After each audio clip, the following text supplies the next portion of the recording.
preliminaries. So what I want to do is introduce my first two guests, because this is first conversation on day one of What Now Week. So, and where better place to start with, there's our associate, Mark Finnis, who is the restorative practice guru. And in a minute, I'm going to ask him exactly what restorative practice is and what it does and why we should all be thinking about it. And then I'm really pleased that we have a guest, which is Simon Flowers, who's the head teacher of Carl Manor High School in Leeds. School I visited a few years ago, thanks to Mark, and it still stays in my head. I visit many schools, but this is one that still stays in my head because of the different way in which they were treating everybody as human beings in that school and the benefits that brought. But we'll find out more about that in just a minute. So enough from me. Mark, say hello to everybody and then just tell us a little bit more about restorative practice. Good morning to you all from Yorkshire. It's a beautiful day here, so I just want to say good morning. I think the question about restorative practice is lots of people think restorative practice is the same as restorative justice. Restorative justice is a wonderful model, a behaviour model that focuses on where there's conflict and tensions and always seeks to repair harm and repair relationships. I think restorative practice gives us a different focus. It's one that proactively puts the building and maintaining the relationships first. It starts to think about the culture and the ethos about creating a sense of belonging, building strong connections across school communities, across our partners and in our communities, but also looks to repair harm and repair relationships when things go wrong. The question I always ask people is, culture exists in every school, in every classroom, but is it by design or is it by default? And for me, restorative practice gives us a really explicit framework to hang our practice on. Lots of schools, lots of teachers, lots of professionals put relationships at the heart of the practice. We just want to move that from being implicit to being a little more explicit. That way we can do it on purpose, we can do it deliberately, and more importantly, we can do it creatively. Okay, all right, that sounds good. The restorative part of it. So what's the difference between just having a good school culture and the fact that there's this restorative element? To be honest with you, I think, I work with lots of schools who already have a good school culture. Simon's going to talk soon. I remember working with Simon's school and very quickly needs to change what we were going to start to do with the school because they were already doing a lot of those relational restorative values and principles. What I hope we did is add some extra skills, some processes, some principles, and in some ways create that golden thread that starts to bind across all of the staff, making those principles really explicit. Starting to look at the systems and the processes that we do. I think sometimes we don't prioritize relationships enough in the same way, or people see them as something a bit wishy-washy or weak. I think relationships are at the heart, and in terms of building that really strong connection before any content is crucial for us. So a simple phrase is connect before content, and relationships aren't built in a day, they're built daily. I think the staff who naturally do that stuff, whether it's through a leadership lens or whether it's through a teaching and learning lens or whether it's through pastoral, but what we want to do is just start to create a system that's built and underpinned by relationship-based practice and that restorative framework of doing things with people rather than to them or for them, or even worse, not doing anything at all. So the with, to, for, there's a quadrant there, isn't there, that I've heard you talk about before, and I think it's really powerful. Can you just elaborate on that a little bit more? Yeah, there's a quadrant. It's originally called the social discipline window. We changed it really to 4 ways of being. It's a very simple quadrant. I'll post it on Twitter later, linking in the hashtag and the ITL look so people can click into it if they want to. But very simply, it's two axes really going from low to high, one going up and one around challenge, and one going across the bottom, one about support. When we say challenge and support, by challenge, we mean to set limits, to set boundaries, to have expectations, to really have that accountability. When we say support, we mean words like nurture, encouragement, compassion, empathy, listening, all of those really solid values. If you do high challenge with low support, we often think that's the more punitive, authoritarian. We call that doing two-box. We tend to do a lot of things to students, we don't engage them, and we lead by that more punishment focus. But if we do the opposite side to that of high support, in other words, lots of nurture, encouragement, compassion, but no boundaries, no limits, no expectations, then we often call that the for box because we do a lot of things for. Behind that word, we talk about rescuing, making excuses, being permissive. If you do neither of the challenge and support, we call that the not box. Again, we think that's the neglectful practice. Probably happens very little, but let's be really clear, it happens some of the time. The one we're interested in is the one of a balance between high challenge and high support. So there's limits, there's boundaries, there's expectations, but they're matched and mirrored by lots of nurture, compassion, empathy, listening. And we call that the with box. Behind that word, we talk about the word restorative, but it's less important. We're more interested in that notion of doing things with people. Behind that word, again, is the word relational. And the word I always use to pull the whole thing together is that people often confuse restorative practice with being in the with box, because we talk less about punitive systems and more about relational systems. But in fact, working in the with box is no less of the authority. It's how we exercise that authority in a way that does things with people rather than to them or for them. Oh, wow. Okay. So we do get the situation then where we can have a teacher or an adult working with a child who is so caring and so compassionate. They get it wrong by doing, they're in the for box. They're doing everything for them because they want them to succeed. Or maybe sometimes you see that with the, sometimes if the relationship between the teaching assistant and the teacher isn't as well developed and well defined as it could be, the teaching assistant sometimes is doing things for the child. And it's, while it's done with all the best will in the world and with love and care, it's not the best thing for the child. Is that what we're saying? Yeah, 100%. And the other bit, if we're being really honest with ourselves today, for everyone who's in the meeting today, is I think it's really easy to do things for people because, dare I say it and be a little vulnerable in the group, I think doing things for people is quick and easy. I also think doing things for people, at least you know it's being done. And dare I say it, at least you know it's being done properly. So even if we're thinking about in a primary, I don't know, a year 1, 2 class, it's really easy to lean over and just turn a page for a child because they're not at the pace you want. They haven't picked a pencil up yet, so you lean in again. So even if we're not talking about systems and practices, even just the basic parts. I mean, I'm a parent of 5 children. It's really easy to do things for my 5 children because at least I know it's being done. Be a leader of an organisation, it's easy to do things for people, but what you end up doing then is doubling your workload, and people start to expect you to do certain things for them. The worry is then that, you know, people pass their monkeys from their back to your back on a regular basis. And even worse, if you do it for people and it doesn't work, who do they blame? You know, they blame the person who suggested it. So even worse, then you create those ripples back. I think easily, if I can just mention the do and to box, it's just as easy to tell people what to do. It's quick and easier to do the to box. Punishments are quick and easy, but I often say that punishment creates resentment. Working with people creates reflection. Wow. Yeah, no, I like that. Yeah, it's the collateral damage, isn't it, that is generated, both for the person being punished when it could be done in a different way, but also for those around them. When I was teaching, I used to, just things like I just refused to shout. And some of the children just couldn't get their head around why how they were trying to get me to shout and why I wouldn't do it. And I'm aware that if I shout at that child, then that child over there is feeling really bad and feeling really hurt by it, even though that child's done nothing wrong. So it's back to there is another way. We're not saying it's not about discipline. We're not saying it's not about behaviour. What we're saying is there's another way of getting to it. And the key word seems to be this word relational. And I'm going to ask you 2 things, and then I want to bring Simon in. So I want you just to define the word relational, because it's not a word that I've heard regularly over all the years that I've been involved in education. So just to define that a little bit. But then also, and also, you move from talking about your box with the with, the to, the for, and to the adult with the child.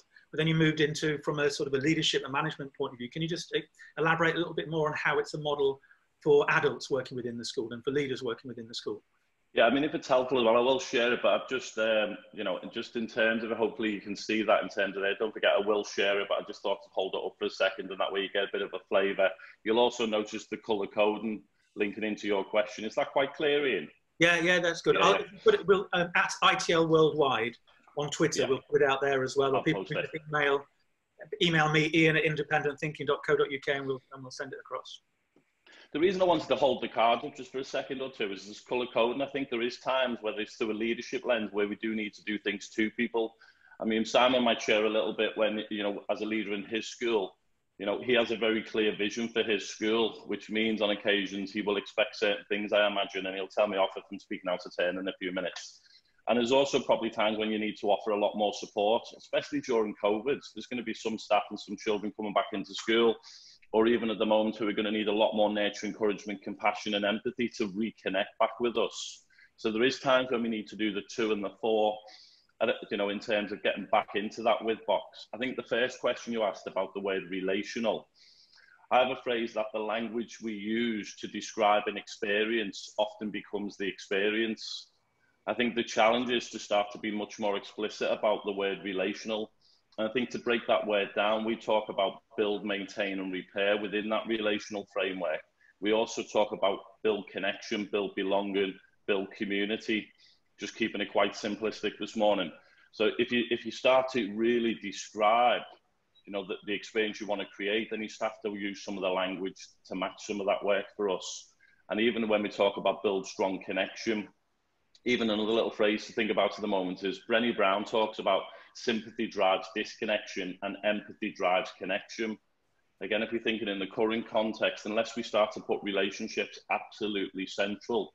And just to be clear, in relational-based practice or relationship-based practice, if that word isn't sitting comfortably, or if you want to use the word restorative practice, I think we're not talking about doing relationships 100% better. What we are asking people to do is think about doing relationships not 100% better rather, but 100 things 1% better. And what we're talking about is creating, you know, a more humane system. See the child before you see the student or the pupil. You know the child before you know the student. You know, we talk a lot about know our children well and allow them to know us well. If we're thinking about relational-based practice, we talk a lot about 3 Ps, personal, private, and professional. We're not asking anyone in relational-based practice to talk about the private, but you have to give a little bit of yourself. In order to know our students well, I'll happily talk about my 5 children. I'll talk about my dog called Dexter and my cat called Alan. Please, colleagues, don't turn off, but I'm an Everton supporter.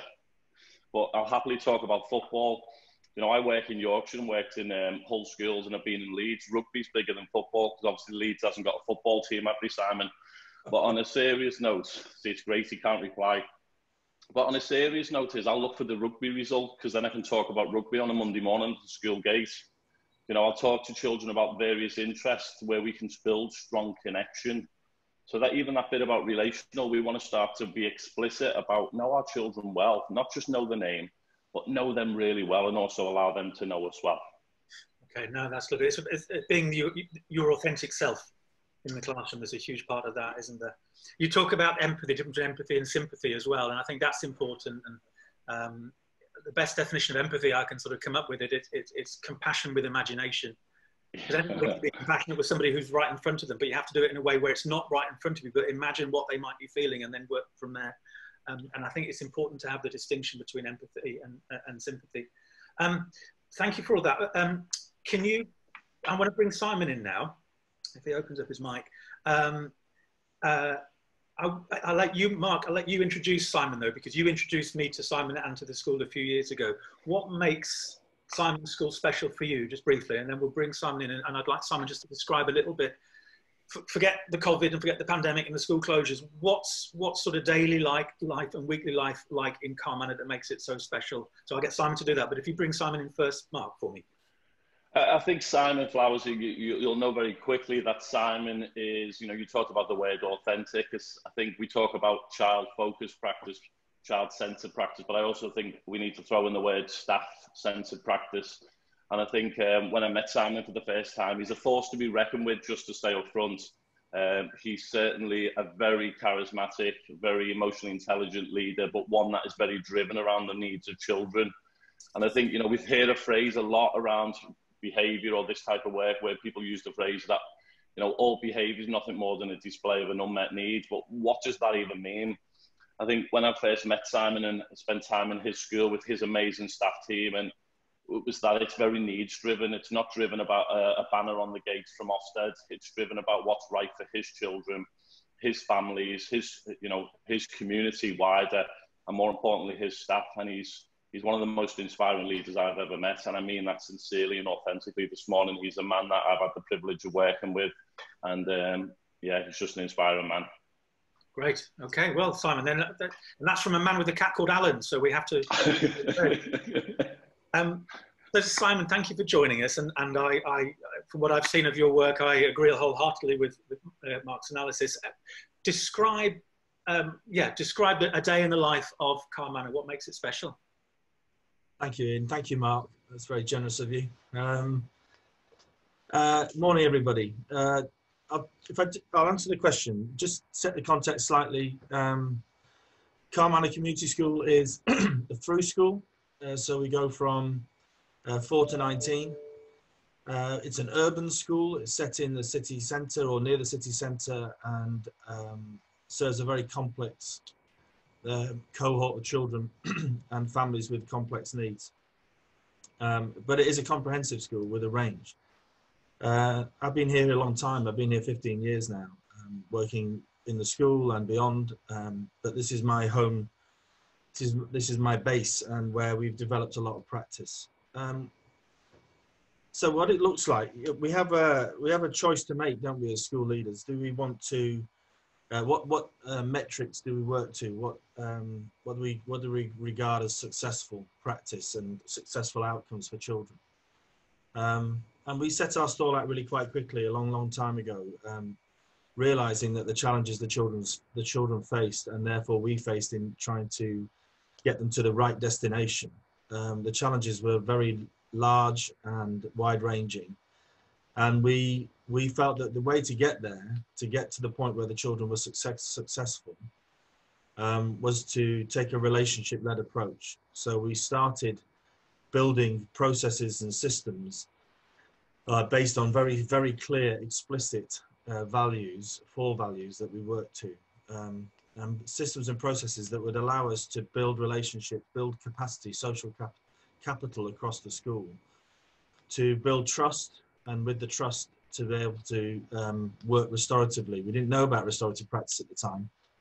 We didn't know about the with box, but we did recognize that in order to move the children forward into where they should get to, we needed to work with them, and doing it to them in these with these children and these families. Many of them would just would not respond to that. So we decided to build a relationship-led approach, and that looks like, so answering Ian's question, on a weekly basis, we would start the week. Every week we start, the children come in later than the rest of the week, and the staff meet instead. So SLT will meet at 7:45 and sit in a circle. We sit in circles a lot in the school. We will sit in a circle and we'll check in from last week and the weekend, and look forward into the week ahead. And then we'll go down into the school theatre, which is a big space, and all the staff will, apart from the staff who are starting to meet the children at the front of school and in the playgrounds, all the rest of the staff will sit in staff circles and check in and go through the same process that SLT have gone through, which is to share something about themselves, to connect with each other, and to celebrate, and also to look at some of the challenges from the previous week and the week ahead.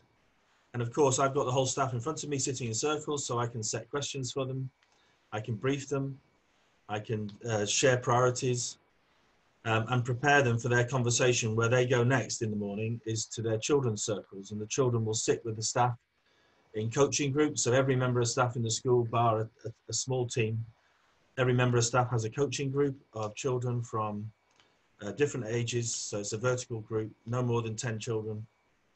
And staff will leave the staff coaching groups to go to the pupil coaching groups and be their significant other in that group. And they will check in with the children. The children will speak. They will all have a voice. Everybody will listen to. We use restorative principles and restorative practices in terms of how we conduct those conversations. So by 9:20, everybody in the organisation has been listened to. Everybody's had a chance to speak. We have a real sense of where we are as a community in terms of individual needs, but also as a group, right across the whole organisation. And we start the week from that platform each week, every week. We then check up with the children on Wednesday afternoon. So we go back to our coaching groups on Wednesday afternoon, and then we check out with our children on Friday afternoon. And that's the bedrock, really, of the relational approach that Mark's talking about. And it builds huge amounts of intelligence around the organisation. It builds the relationships and the connections that become incredibly strong. And that's, I'll stop now, but that's been proven to be profoundly effective through this COVID crisis. Okay, well, I'll come back to how it all ties in with COVID in just a little while. I had the pleasure of being in school on a Monday morning and witnessing all of that, from the SLT, sitting in a circle, through to the staff, through to the children. And I think one of the things that struck me, and this is why when I go around the world talking to schools, I will still talk about Carl Manor and that visit, is everybody in that school by 9:20 on a Monday morning was treated as a human being first. not come in and play your role, whether that's a teacher or a caretaker or the lady on the desk or the man on the desk or the naughty child. Everybody was there as a human being first, and then you moved on from there. And I think that was incredibly profound. It's a process. You say you've been there 15 years. Where would a school start that wanted that more relational approach? And then I want to think about how do you see the benefits? And that's in terms of behaviour and achievement. But let's think about the starting point first. Where did you start? Well, you have to start somewhere. That's true. And you have to make that step, because it isn't. You can work within the systems and processes of a typical tutor time. Yeah, morning registration, afternoon registration, maybe a little block of time for assembly, and you can work a relational model through that. But if you want to break the school down to its smallest possible unit in terms of 10 children, and not 10 children from a peer group, but 10 children vertically, so it becomes what the children at school call it, their school family. If you want to break the school down to its smallest unit to create the strongest connections and understanding to know our children well in that setting, then you have to look carefully at the way you organise a school day and the way you organise your staffing and the way you train your staff in order to be able to achieve that. And that does take a bit of time. But actually the story here, without going into the full detail, we just made a decision over a summer. So we said at the end of one summer, the summer term, that we were going to come back and we were not going to have tutor time anymore, because we were going to focus on working in circles and building relationships and building capacity. So you can scale it. So you can work within the structures that you have now and reorientate your focus and look carefully about how you use that precious time with children. Do you do more literacy and numeracy, which is valid, of course, or do you sit and build relationships? If the current structure doesn't suit that, then maybe you need to look at how you actually organise the systems and processes to allow for that connection with children. One of the questions that has just come in is, do the family groups replace tutor groups, or are they instead, or you have tutor groups as well? No, it's instead of. So the children will meet for about 45 minutes, 3 times a week, roughly. So they check in for 45 minutes, check up and check out. And in those 45 minutes, we cover off all of the old tutor style activity. Yeah. And the fact that it's vertical, I think, is really important as well. You've got the oldest and the youngest in the same room having the same validity. It's ever so important. So think about it as a through school. In the primary phase, we have children between reception and year 5 in a circle. And the year 6, who are not yet secondary, but they join a secondary-based coaching group. And it's year 6 to year 13. We have a very small sixth form, so it really works out as year 6 to year 11 largely. And that becomes that children take you by surprise. You put them in that setting, they start to look out for each other. They start to do pieces of work. There's a whole undercurrent of education that takes good, positive, powerful education that takes place when you put children in circles vertically. There's research, I remember from a few years ago, that testosterone levels are reduced in teenage boys when they're in the room and working with younger children. It calms them down. It brings out the best in children, for sure. That's great. What would you say was the impact on behaviour? There are pushes from certain places that when we go back to schools about behaviour, it's coming down hard. A lot of children have been running wild. It's the perception for since schools were closed, so we need to bring them in and bring them back under control quite quickly. What's the impact on behaviour previously, and what would be your approach to behaviour going back, Simon? This is we realised at the time this wouldn't be a quick fix. So once we started working this way, we knew that we had a whole cohort of children in the school. At the beginning, it was a high school, so we had a whole cohort of children who had a range of experiences, but were not in the mindset and did not approach school in the way that we wanted them to. And we had to work with them and work them through the organisation as best as we possibly could. And of course, the staff group who had promoted a certain way of working with children for many years. So it took time. But what we found is we fell away. We had what you probably did, deem them as typical fixed term exclusions. We were working really hard to keep children in school. The year before I got to the school, I think there were 8 permanent exclusions. The children were used to punishment as an approach. And it took us time to deal with that. But by setting the processes in place and the structures in place and the training in place and the expectations, by about 5 years in, we started to see a sharp decline in fixed term exclusions. So, and that led to where we are now, where we have, I think we had one fixed term exclusion before COVID in the year, and there's 1,400 children in the school from very, very complex situations, many of them. No, we have not permanently excluded a child since I arrived, so that's 15 years.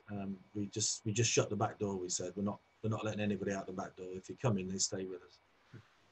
We also made a decision to try and reduce alternative provision. So we run a small alternative provision for the partnership of schools locally, and we'll have maybe 2 or 3 children in there at a time.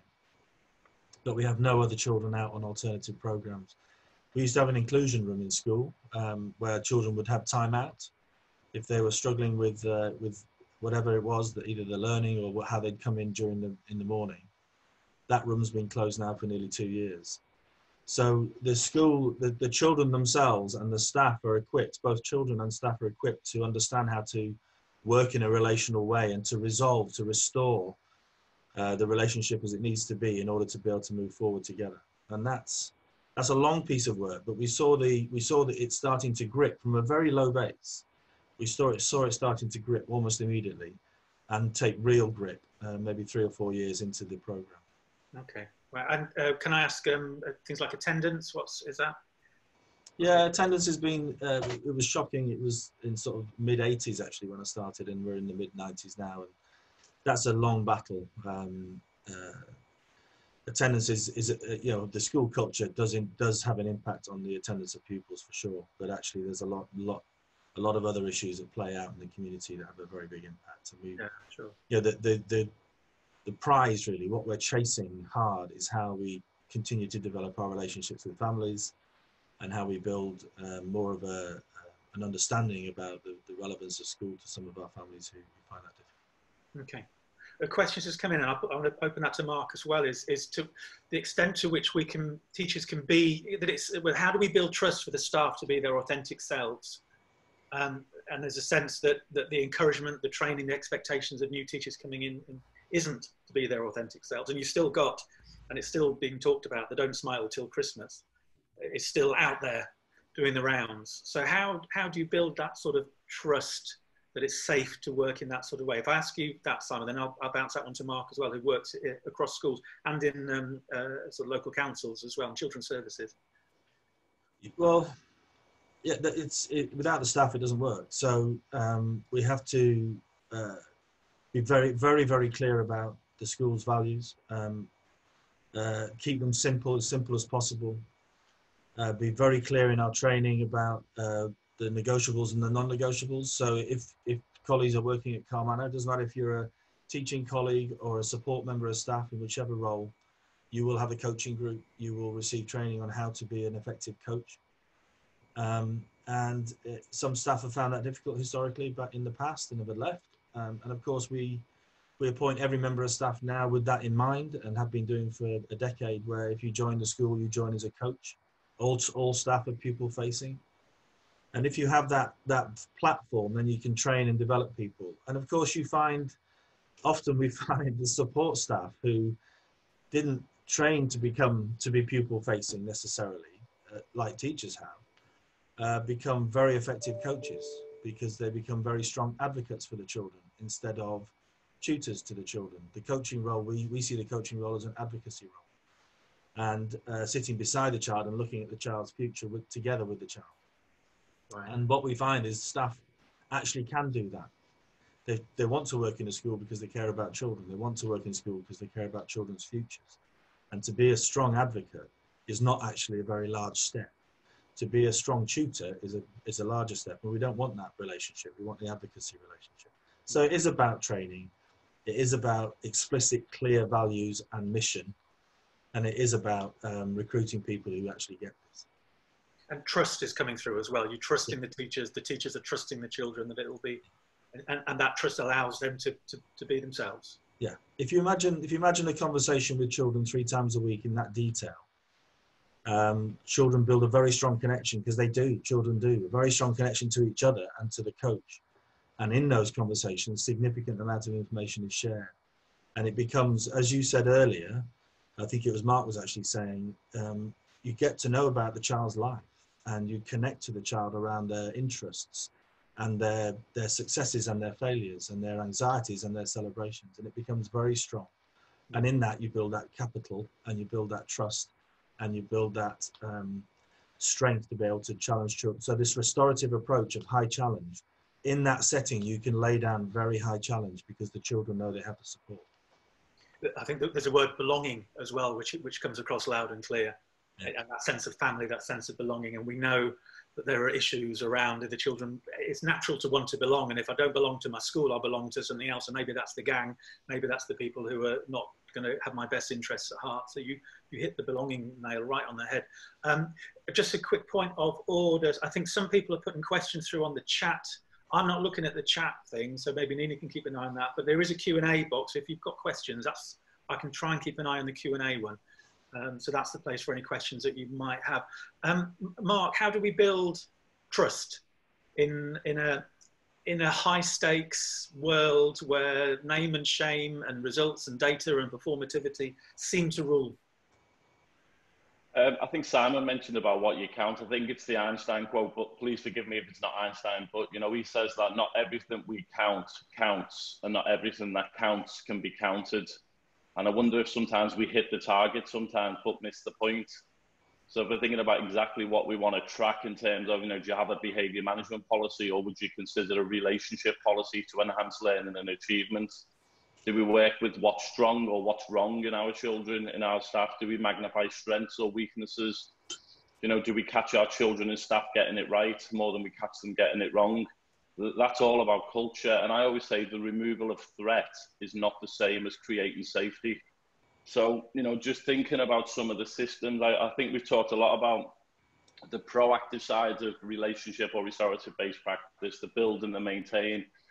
I also thinking about conflicts really, really important to me, you know, and that conflict properly managed is absolutely essential in our schools. I always think conflict's healthy. What we do with it sometimes isn't. And I think when people don't feel heard, they just get louder. And I also think Simon mentioned about exclusions. I don't mean just exclusions as in, you know, 1, 2, 3 days or more, but there's an African proverb that says if we exclude our children from our village, they'll come back and burn it down to feel its warmth. And I think there's something in around the culture we say. And I often think that, you know, the repair inside the restorative practice is absolutely crucial. Because, you know, in terms of it, a bridge is the coming together of two sides. And we always say whenever there's conflict, there's always more than one perspective. You know, there's my perspective, your perspective, and another perspective, 3 truths. So if we're talking about building real trust, I think there's something in that bit around, you know, how do we manage conflict effectively? You know, I often hear people say, we quickly clarify it, but are people made to sit in a circle, you know, and go through a restorative conversation, as staff undermined? The reality is, if you create the right culture, staff want to seek out those conversations, and people would do that already. Students, if they've got strong social capital, as Simon described, they've invested heavily in the relationship bank. We might take a couple of deposits out, but if there's enough deposits in the relationship bank, the relationship doesn't break down. And the other bit, I think, around the word trust is to get involved earlier in the life of the problem and earlier in the journey of the child. But, you know, so I think it's thinking much broadly around some of those principles and maybe some of those little phrases. Okay, I mean, you talk about conflict, and there's a couple of questions that come through on the Q&A thing now about how do you deal with staff who might not be that resistance is the word that's being used, which is a form of conflict. What did I write once? The way to foil a revolution is to smile, say yes, and do nothing. There's lots of ways of being resistant. So how do we overcome resistance amongst staff? But there's also a question: how do we come over resistance from SLT about working in this way? What's your experience there? And then I want to move into the post-COVID world. Well, first of all, I'd probably throw in being positive about something doesn't mean you have to be happy all the time. So I think, you know, resistance is a helpful conversation. I always worry if the whole of the senior leadership team are sitting there all lapping it up, ready to go. You know, if you look at any change program, John Cotter, probably the one I rely on the most, you know, the Iceberg's Melton book, for one, if people haven't read that one. The second part, he talks about a change process. Whenever you're creating a guiding team or a team that want to bring about change, whatever that is, you always need a critical friend, somebody who's going to question things. So I also think the phrase, the language we use creates the reality we experience. I'd rather reframe the language from resistant to want to understand a little bit more. You know, so a phrase I talk a lot about is seek to understand rather than seek to blame. The same behaviours we talk about with children, we want to model alongside staff. So if somebody's resistant, I want to understand a little more about what's the unmet need beneath it. I want to work and facilitate dialogue to get to a place where we understand what you need and what I need before we can start to progress this in the school. I also think people don't resist change, they resist being changed. So when Simon introduced restorative practice more explicitly and more of the extra little things that they, on top of what they were doing already, I remember Simon engaging really clearly and over a period of time with his leadership team and key members from across his school community. And also they're not just teaching staff, they're from people across the school. So I always think engagement takes three forms: physical, mental, and emotional. Just because of people are sat in a meeting doesn't mean they're listening. So, and there's another phrase I'd throw in the mix to get people thinking, that is that sometimes people don't listen with the intent to understand. They just wait for their turn to speak. So I think there's something in how do we get into dialogue. If we're serious about shifting a culture in the way Simon described, for example, but lots of other schools have done it in different ways. And I hope colleagues aren't hearing Simon's example of just in a secondary school. Simon's school is a through school, so children in primary phase, foundation stage would do exactly the same as Simon was talking through. So it's thinking about how do we introduce it, you know, in a way. And a phrase to consider, and I'm going to take a moment to be quiet to let you come back in, is a colleague of mine, Nigel, he has a phrase that one size fits one. And I love that phrase because actually this isn't just lifting what Carmanah does and dropping into another school or introducing it into another team, what works in one department. It's about thinking through about exactly what would be the right fit and what steps would need to be done. When we did the training day at Simon's school, we did an inset day and we had the staff in 2 rooms. I think, you know, you remember Simon, but I came up to you at break and said I've had to change everything I had planned, because within the first 5 minutes, it was evident the things we were talking about, Simon's school was so far on. So, you know, that bit, I remember thinking we've got to change everything we're going to do for the rest of the day because we're in a different place. And we've done a lot of planning with Simon and his team before we even started the training and the support and working alongside. So, yeah, I think resistance, we need a little bit of a reframe on that language. Okay. And what comes through again is authenticity of a conversation and a relationship, that you, rather than saying, oh, you're being resistant or you're being negative, or smile, say yes and do nothing, but actually let's have an honest, open, authentic conversation as our true selves and see what we can do about this to move forward. I like that. And if I even just throw in an extra bit, you know, that's thinking about the culture of the school. You know, that phrase, I'm not just throwing it around, the language we use creates the reality we experience. I mean, do you ever hear phrases like hard to reach or difficult to engage? You know, that puts all of the blame on a family or a child. I'd much rather reframe that. What do I need to do differently to build a relationship with the child, or I've been unable to build a relationship with a child yet? You know, I worked in schools in terms of, you know, pastoral role, but, you know, is thinking about, I often got called to classroom where people said, you know, I'm not having them back in my lesson. I used to say, what support or what do you need me to do? Wrong question for me. I've learned very quickly is what needs to be different for them to come back into your classroom. So it's thinking about, I'm not having them back in my class until they're ready to learn.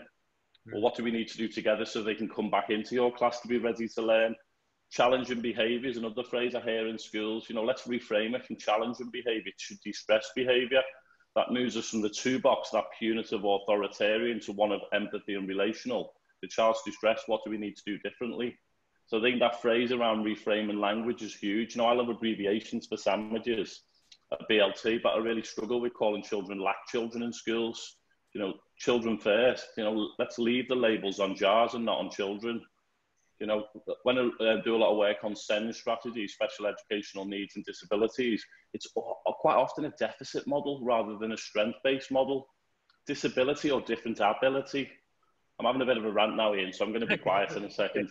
But I just think the language we use becomes very blaming and very stigmatizing rather than that reframe. Yeah, no, language is so important. I always say to teachers, you could have a whole week on the language that's used in the classroom. And the abbreviations, yeah, we're going to do SPAG with our FSMs. It's not quite quite inspiring enough. And you used the word yet, which is something I always used to share with teachers. I can't do this, and I can't do this yet. Two totally different sentences, and encouraging people to say yet or at the moment. So, okay, so what we got? We've got at least maximum quarter of an hour left. So COVID hit. Now what, Simon? Yeah. Just to pick up a couple of things. Just I'm looking at the questions, and I'll roll it into this. We go back to the social discipline window and working with. There's a few questions about how do you get staff to work this way, and how do you overcome resistance. What we found, this is what we found, is when you put staff, if you appointed the right people and if you're training appropriately, when you put staff into circles with each other and circles with children, that it looks after itself. You know, the relationships build, and if people are orientated the right way and trained properly, then the currency is there. You don't have to. Very, very rarely have we found staff not respond properly to this, or respond the way that we wanted them to.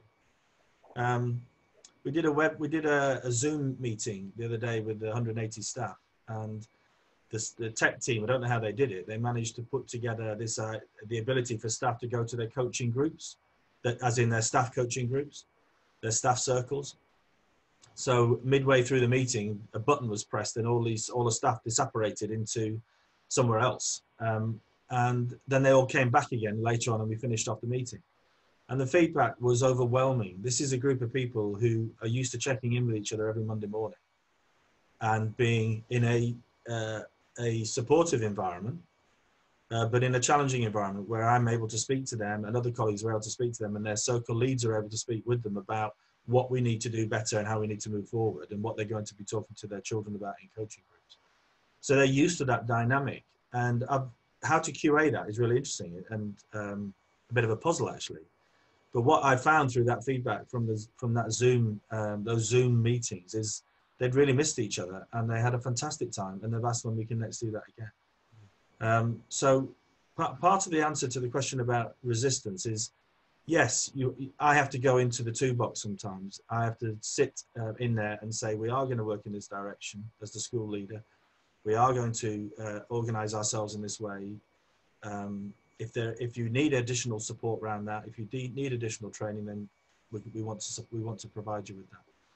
But actually, it looks after itself. Once you build a relationship-led approach and you set your structures and processes, actually, my experience is staff come on board. And another example of that is Wetherby High School, which is just in the very most northern part of Leeds, just on the border with North Yorkshire. Carman has been responsible for Wetherby for 5 years now, and just kind of handing over to the leadership team there with some oversight. And we introduced coaching at Wetherby 5 years ago, and it's absolutely the golden thread in the school. And Wetherby is a different area. It's a market town, arguably a market town in North Yorkshire, with a different profile of children and staff and families. And it's become, as I said, the golden thread in the school. So, COVID. The anxieties around this are vast, aren't they? And we're all feeling them. And it was a real test to the organisation, as it would be to any organisation, for us to go into this and know how we're going to maintain that relationship-led approach with our children distant and our families distant and staff distant was a real challenge. And we came up with the vocabulary about react, the reaction phase, which we're in now, and that will run on for a while things keep changing. The restore phase, which we're just about to enter as we bring more children back into school and more staff back into school. And then a reset phase. So 3 phases: react, restore, reset. The reaction phase has been fantastic. The staff have been able to work remotely effectively, and remember, nearly everybody's a coach, so everybody has a small number of children, up to 10 children, that they can contact, and the expectation is they've been contacting them 3 times a week to check in, check up, check out. Some families don't need that amount of contact or children. Some families need daily contact, but every child has been contacted at least once, if not 2 or 3 or more times a week, for a well-being check and an academic well-being check. And that that wouldn't have been possible if we didn't have that currency inside the school already around coaching. Same at Weatherby, same impact, fantastic feedback from parents. And it's had multiple effects, but one is the children have been supported more effectively and encouraged to work and to stay on track. But it's also been very challenging to the staff, because the staff have been taking part in children's lives beyond their own family, beyond their own selves. They've been spending time talking to children in really difficult circumstances and sharing the load with them, giving them advice, feeding that information back into the organisation so we know what food or other resources we need to deliver to the houses, and so on and so on. So we've been in that reaction phase, but we've been well equipped for that, and I'm really pleased about that. The question is, how do we deal with restore? And there's a lot of chatter out there, isn't there? I think it's been hinted at already that we are looking at a conflicting view across the country, where across the system, where restore doesn't really feature for some organisations. They think it's get the children back and where we were before, by whatever means, and punishment being a way to get children drilled quickly. We don't think that's effective or appropriate. We think we need to restore. In other words, we need to spend time recognising the challenges the children have faced, dealing with the traumas that they've undergone, and bringing them back into a point when they are actually ready to trust and to engage with the learning. And that might take days, it might take weeks, it might take months. We have a phrase at school about it takes 4 weeks to make a habit, 4 weeks to break a habit. So we're in a mindset of bringing the children in, and the staff, almost more importantly. I have a lot of concern around how staff have been and how they cope with return. Bringing them in through a restore phase, and that restore phase to last as long as it needs to last. And then we reset. And what does reset look like? It doesn't look like what we had before, because those days have gone. It looks like something else, and we've got all sorts of curriculum ideas and timetabling and remote and blended learning ideas running at the moment. But most importantly, really, it's an opportunity to say, how do we build on this? How do we make the future better from what has been a very, very difficult period?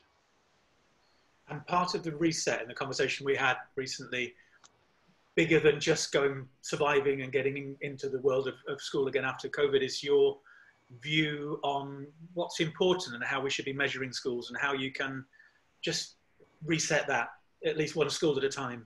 Yeah, I think that we've had a conversation around ethical leadership locally recently with a very interesting group of people. And one of the things that naturally emerged, and this was just before COVID kicked in, was we need to consider what it is that we regard as success. And this was before COVID, and then COVID hit, and it's actually, I do think it's an opportunity in the reset phase to say, what is success and how do we measure that? Are we going to respond to the metrics that Ofsted and the DfE give us and work in that direction again and be obsessed by that because the system is obsessed? Or are we going to start measuring inclusion? Are we going to start measuring destinations and readiness for the next phase? Are we going to start measuring well-being, independence, how children see the world and how they become global citizens? Is that going to be the measures of success for schools moving forward? And we're at the point of saying, maybe we should just start a dashboard like that and share it with our parents and have them hold us to that standard. And of course, we have to hold ourselves to the standards that we know that Ofsted and the DfE will. And we always have worked to those metrics, but to not have those as the single focal point, but actually to shift the focus to a different dashboard, a different set of measurements. I love that, the power that you have to decide what's important for your school and then push that out as the dashboard. Yeah, you've still got to play the game of the Ofsted and the results and attendance and exclusions and all of that. That's there, but you're saying we have to do that, but that's not what we're about. That's not the important thing. These are the important things, and here's a dashboard that we're going to do. And every school could do that. Every school could decide, these are the things that we want to value. This is what we share with parents. If we're going to put a banner up outside, this is what the banner is going to say, not we got outstanding 3 years ago and now we're going to take it down and hope nobody notices. So I love the power that you're giving yourselves, this group that you're working with, to say we'll decide what's important. Yeah. It's really interesting. We've got just a few minutes left. Mark, is there anything, Simon, is there anything else, anything you want to add? Is there anything you think that people who are watching this need to know from your experiences, your plans, your knowledge?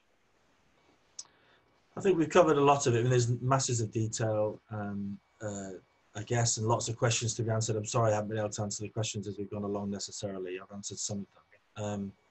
But I'd just encourage people to look at the restore phase very carefully, and not to rush, and to give the school community time to heal and to restore itself and come back together stronger. And not to try and find a quick fix or try to go back to what was normal, because those days are gone.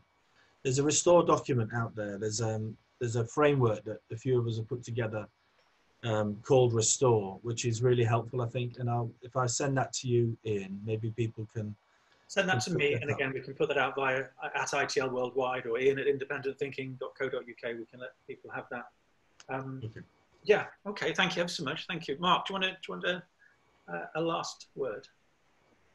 Yeah, I mean, Simon cleared all that. I think the bit I would mention on circles, just looking through some of the questions and points, is the bit to remind people is it's not the way you rearrange the furniture that matters. It's the way you share the power, the way you share the conversation, and the way we connect people. I had a child in a school once said, I love sitting in a circle because there's no sides to a circle.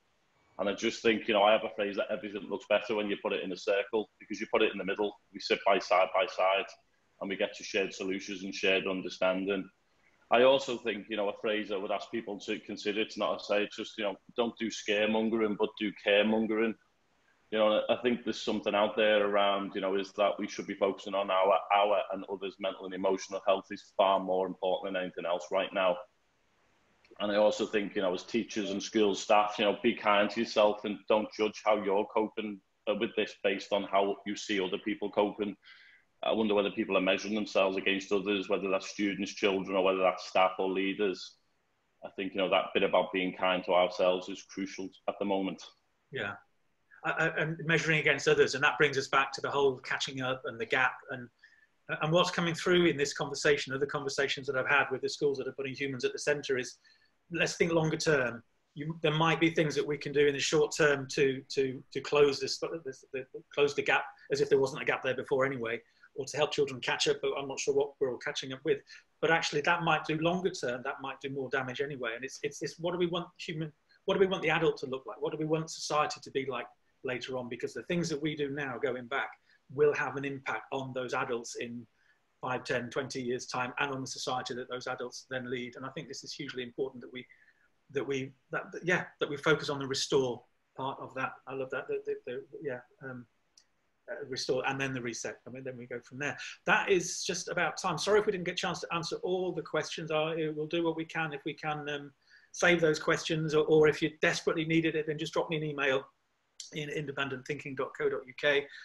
Follow us on Twitter at ITL Worldwide if you want more access to any of the things that we've been talking about today.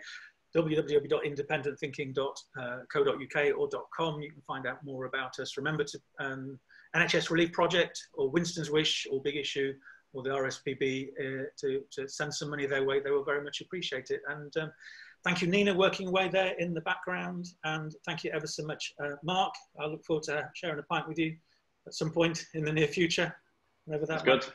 And Simon, thank you ever so much for coming along. Thank you for all the work that you're doing and modelling this idea that there is another way.